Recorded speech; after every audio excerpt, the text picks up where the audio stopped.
and that would be Glenn Johnson. Without these three gentlemen, uh, I couldn't have made this video. And I think the YouTube community is gonna, is going to benefit greatly from these three gentlemen sharing their knowledge and their experience and what they know. And once again, I cannot thank them enough. This video would not have been possible without their help. And also what I was planning to do, or what I'm planning to do with my cab over unit, would not be possible without those three gentlemen's help. And I applaud them, and I really thank them really from the bottom of my heart. That's the wonderful thing about the YouTube modeling community. It's just a wealth. It's just a wealth of information. You just got to ask, and you got to have also the members on the other side who take time from their busy day. They don't have to answer our questions. We're all working, we're paying mortgages and stuff, but they take time from their busy day to stop whatever they're doing for 10 minutes to respond to an inquiry. That back and forth, that chain, that communication is what makes this hobby possible. Let's get back to the cab over unit. So we covered the headlight housing, we covered the years, the steps. There's another big question on there, and we're gonna see, I'll point it out as we look through the photographs here towards the second half of the video. And that is the V, or the angle. I call it the V, just for sake of moving along here quick. If you look closely, there is a panel with a diagonal line of rivets going across there and going across here. So you're looking at this and you're looking at that. This is both on the small day cab version, and it's also on our big sleeper cab version, only I have it covered in tape. I didn't notice that till somebody on the forum pointed it out, that we have to sand those rivets off. Yes and no. I could not find the correct answer. The only answer I can give you guys regarding the V, and I'll refer to it as the V, just, V, just for the video purposes. The diagonal V on each side is, as I look through all my photographs that I have printed out here, that I have in my notebook, and online on my laptop, this diagonal line is almost the rarity. Pretty much every picture I have, and you guys will see, it's flat going all the way across. This row of vertical rivets is there. This row of horizontal rivets is there. But I very, very, very rarely do I see this diagonal row of rivets, including on that 1965 photograph of, of the cab over unit. It doesn't have the V or the diagonal. It does have the vertical and it does have the horizontal. So that's an interesting question. One of the members did not answer that question specifically, but one of the members on the forum groups online, what he was talking about, he said he did work at Freightliner, and he said, don't forget, there was, I don't know if I referred to it or not, you guys may want to do research on it. There was a point where there was extra sheet metal that Freightliner would wrap over on the front and rivet in place. Was that what he was talking about? And how, why did that come about? I have no clue. I'm just letting you guys know what I discovered. But pretty much, it's hard to find a picture with this diagonal line of rivets. And I've looked through a whole bunch of pictures. Now, you will find these diagonal line of rivets on the more modern, like let's say 89 through when they stop building these things. I'm sorry, 80s through when they start building these things. The ones with the square headlights, the dual square lights, the more modern ones, they do have a slight line. I'm not sure if it's riveted or not. I really have to look closely. But they do have this line. Of course, the whole front of their whole cab pretty much is different, even though it looks similar. So you may want to look at that also. Okay, let's go on to the next topic here. Bear with me, guys. The wheel well. Pretty much, along with the headlights being in the wrong position, the wheel wells on all these versions that AMT put out, that we can say is wrong also.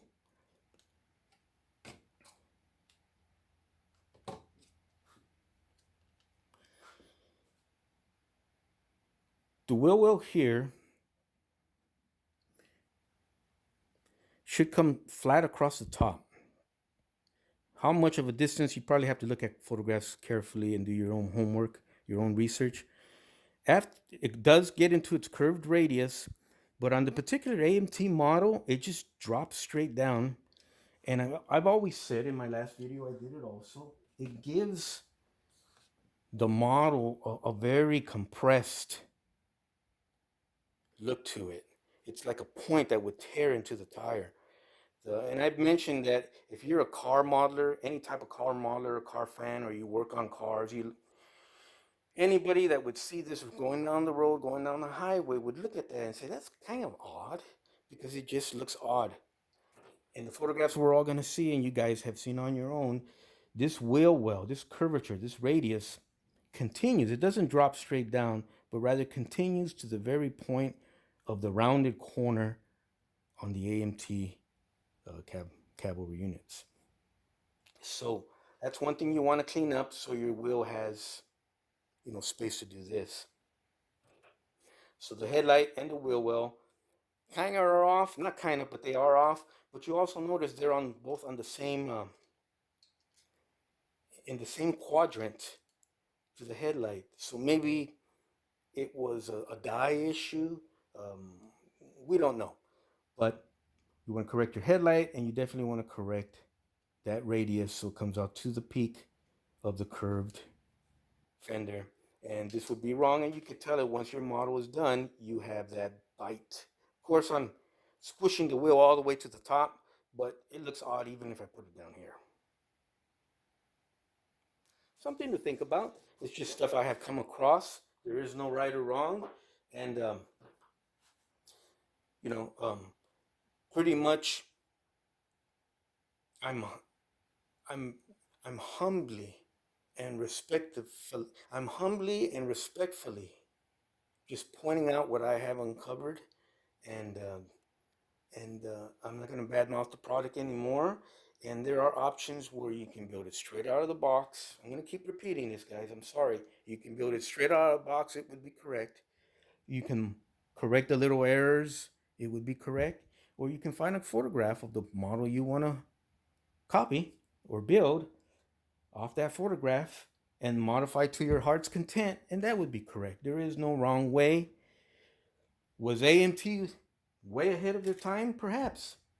Perhaps they were using this basic shape at the AMT factory so it would be able to be interchangeable to come up with different variants of the truck.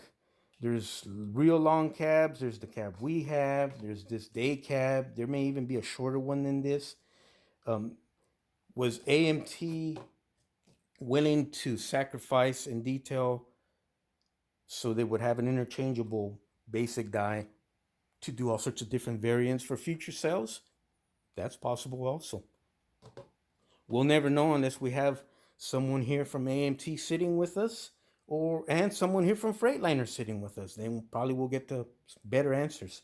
But let me keep sharing what I have found. Okay, we're going to go back to this big guy here. Let me peel back. Here's a couple little things that are interesting, and I'll share with you guys, obviously. I lost my pointer stick. Oh, the wonders of live TV. Anyways,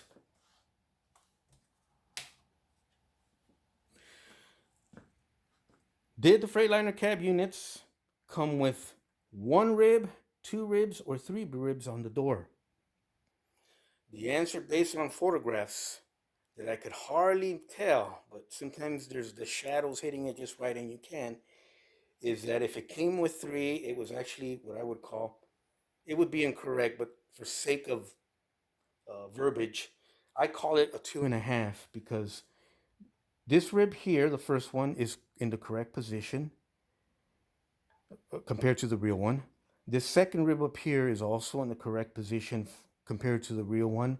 The third one, where do you put the third one? Well, the third one on the real rigs is right about here, kind of like in a half position. Why that is, maybe for the mirrors, I don't know. But and then there's some photographs where I swear on a stack of Bibles that it literally is only two ribs. That's another mystery that maybe one of you guys on YouTube can figure out for us. That's as far as I got. I had too much to worry about with all the other stuff I'm looking into. But one, this one is correct. Two, that was in the correct position. And if you want to add your third rib, if your particular year you're modeling has it, and remember, years don't count on Freightliner. They were all over the place. But if you do want to add your third rib, it'd be right there in the middle.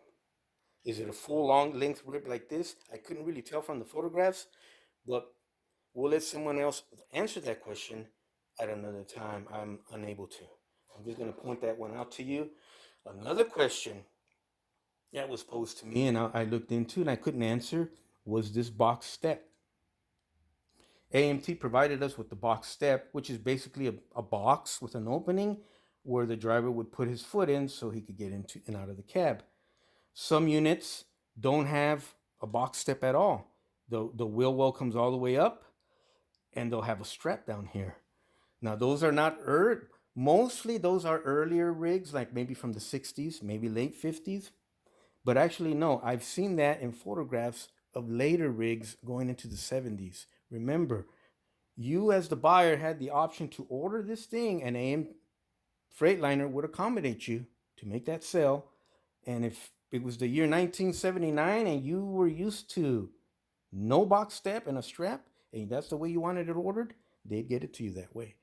So, unlike the cars, our automobiles, which we know every year they change, and we can tell what year they are by the spotting features, Freightliner tended to be all over the place, not in a bad way. That was their popularity. The price compared to Peterbilt and Kenworth, and options. You can order it any way you want it to. Now, getting back to that, those steps that the AMT kit comes with, that is an oddball in itself. I hardly find pictures of that. Everyone has either a strap or the later built up aluminum steps, which looks like a stamping. And we'll cover that a little bit also. But I can't answer for sure which is which, other than what I read. People who worked at Freightliner dealerships would say is if they had it in the warehouse lying around because they had never sold, that option had not sold on all these years, and someone came in and ordered a rig with all his specs, and he wanted those steps or whatever item it happened to have to save money, Freightliner would put it on his rig. Interesting. And that's mentioned more than once on the online forums by various people. Box step, vents, rib, ribs on the door. We're moving along actually pretty good. Final cup.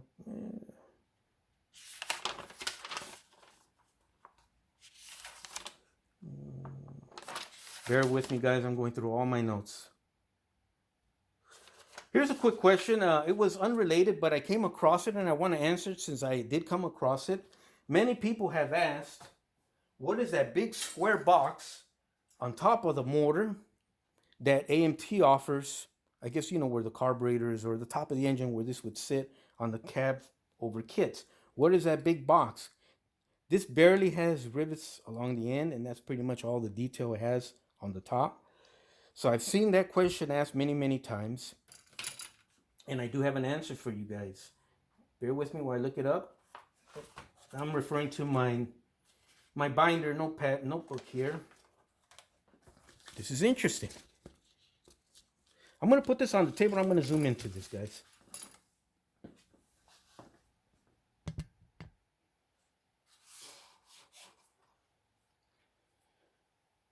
It is a box. This is the actual Freightliner advertisement that came out in publications back then. And it is a box almost kind of the way AMT offered it. Only as I look at it, it may be cockeyed, not cockeyed, but in reverse, where this part should be on this end, which is an easy fix. And they kind of made it like a steel solid box, sharp corners and stuff. It's more rounded corners. There's a lot more detail, and you have some sort of duct work or pipe work that comes out from here and goes into the turbos or the exhaust or something. So yes, it is correct, more or less. If you want to make it look real, you can probably have to do simple modifications to what AMT offered to match the photograph that Freightliner put out in their advertisement. Now, originally I didn't set out to find the answer to that one. It's just something I stumbled across and I highlighted and said I got to share that. Someone may thank me for that down the road, or thank us, because this is a project between, like I said, Paul Hill Classic, Bob Fontenot, and Glenn Johnson. I'm just doing the talking. Let me see if I can get us. Here's another interesting question I came across, and that would be the subject of the axle being too wide. This is actually really potentially interesting. And what I've read, it's a lot to read, but I'll cover it real quickly.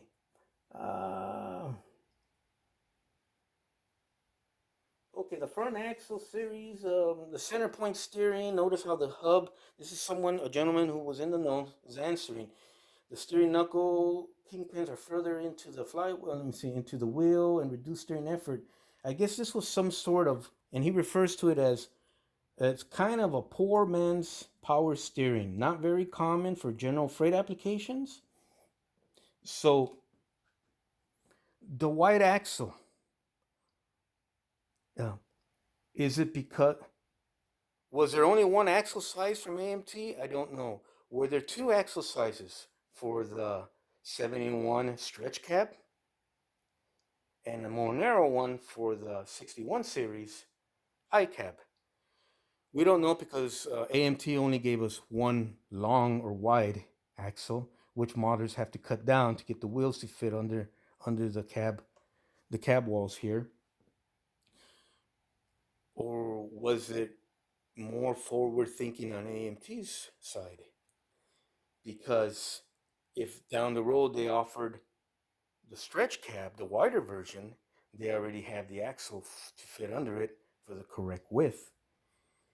And by just making one axle, if someone wanted that axle to fit correctly under the more narrow 61 series cab, all they have to do is cut it like we've been doing, and it'll fit perfect. So that axle could do both versions if that in fact was something AMT was forward looking in terms of future sales for future models, different variants. Now I'm just guessing, but maybe that's possible, because if you offer just a shorter axle and now you're offering a wide version model of the 71 series, now you have to go through the expense of making the wider axle, which is really no big deal if you think about it. But was that how AMT was thinking at this time, or at least the designers? I don't know. An axle that could be used for both. If that's the case, you want to go with a longer one, which can be cut, but you cannot get a shorter one and then try and stretch it out. Most modelers would mess that up. You'd have to be a real good modeler, know what you're doing to stretch something out and make it look like it should. That's a lot of work for an axle. That's not going to be seen. But that's another question that was raised during my research. I'm going to zoom back to where we're at. I had not noticed, I did not return the zoom back to where it was at, but it was the axle wider versus narrow. And that's the magic of just one edit. No editing is, you get all my mistakes on video too. But let's keep going. Let's see what else I can come up with here. Pretty much as far as the big issues, I think we may have covered all of them that I can see in one of my notepads. Let me check my second notepad. Guys, bear with me. Okay, we covered the box step, both series. Remember, Freightliner offered two types cab. They look identical. They offered the raised or high cab version, which is the 61 series, which is pretty much what this is. And they also offered the 71 series, which is what they called the stretch cab, which is, I think is 8 inches wider. I believe it's 8 inches wider from what I'm trying to remember. So that also comes into effect in terms of the vent, the height, our headlight. It was this box step only offered because the high cab version gave more room to put a box in there as opposed to the stretch one, which wasn't raised. That room shrunk, so you didn't have the option to put a box in there. I don't know, but those are interesting questions that popped up. Like I said, it just gives a lot of charm to what Freightliner is or was doing back then, and it gives a lot of charm to our kits here. We're gonna cover headlights again real quick. Let me see. This gentleman doesn't know me, but I want to give a lot of credit to a lot of the answers that this gentleman answered on the car mags. Get back to it. Modelcarsmag.com forums. And the gentleman just refers to himself as Muncie. But thank you very much, Muncie, because he's just extremely knowledgeable and was answering everybody's questions. And he had reference material and all sorts of stuff. So huge shout out and thank you to the three gentlemen I mentioned earlier here in my video, but also to the gentleman named Muncie on the forums. I think we're pretty much done. Let me check my second notebook here real quick. Transmit to order. So we covered what they talk about is that each Freightliner dealership throughout the country was almost different from the next one. And each one kind of had their own style of doing things. They also mentioned that some of them had their own, some of them even had their own upholstery shop, because otherwise you had to order from a book. Let's say Freightliner had 8 samples of what type of interior upholstery you wanted to order for your rig, but you only had 8 choices to choose from. However, there were some dealerships that had their own upholstery shop where you could go in and even customize something that wasn't even offered by Freightliner. So that would be something that you could add to the bowl of confusion here. But I'll cover it real quick. What this gentleman on the internet was talking about was, this is the cab interior from my cab over kit. It's pretty much not stock anymore. I did a lot of customizing. I added the bucket seats, a more sporty steering wheel from a Revell kit, um, things like that. But anyways, what I did want to cover with you is, on the subject we just started, is the diamond pattern all the way across was the more common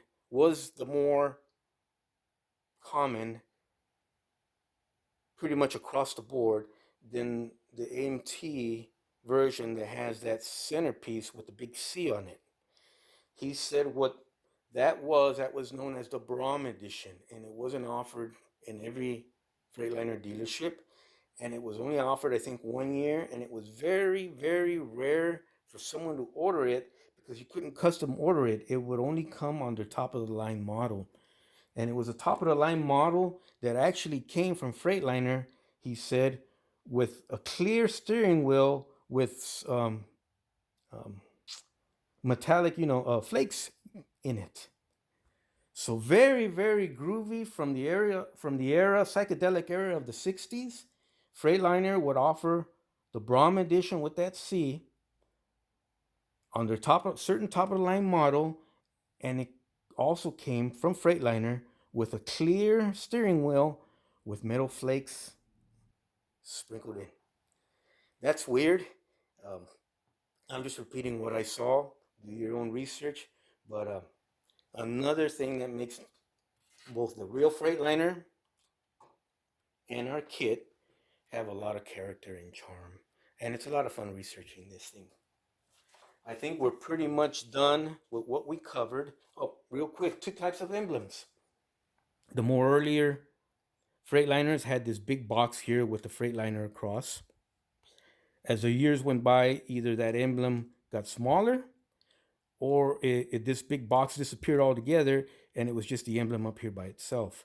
That's something you want to look at photographs, and however you want to model, you pursue it your own way. I mention it because there is a photo etch kit that's offered for emblems, and I don't know which way to go, but I'm going to base it off photographs. And this is the photo etch set here.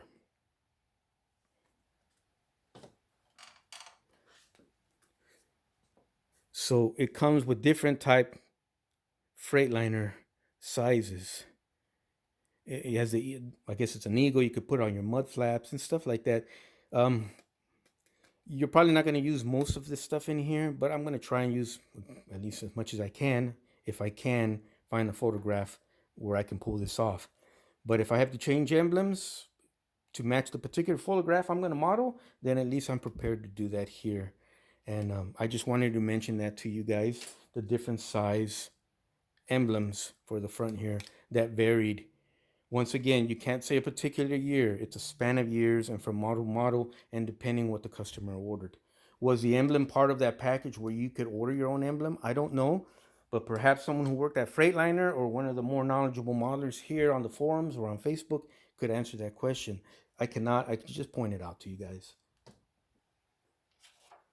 Alrighty, checking my second notepad here. Let me see. Different dealer. I think we're pretty much.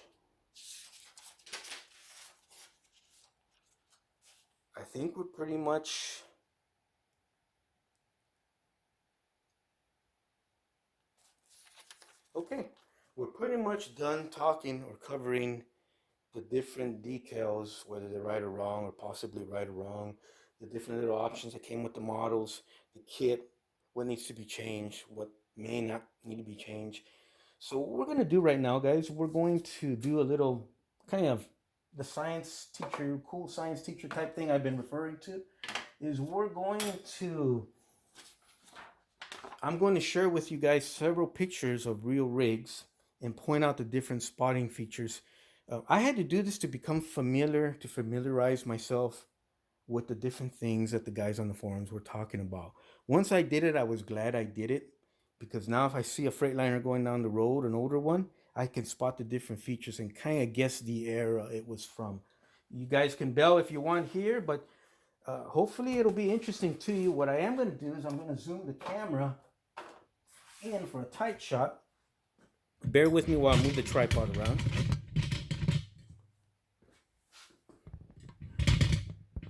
Also, you'll notice in my photographs, I have a lot of chicken scratch on the bottom. Those are my notes, just so I can recognize the spotting features I wanted to share with you guys. So here we go. Here's the first one. I'm going to get on the other side of the camera here. All right. I didn't have a year for this. There was no year indicated, but it's an older rig, modern times, because someone bought it, fixed her up, put some super singles on her, and put a headache rack. And here you can tell if the radiator is what you can base a Series 61 versus a Series 71, then this is a single ribbed or vertical ribbed radiator, which is the type AMT gives us, as opposed to the two vertical ribs, which you can get in photo etch, but I'm not sure it's going to be correct.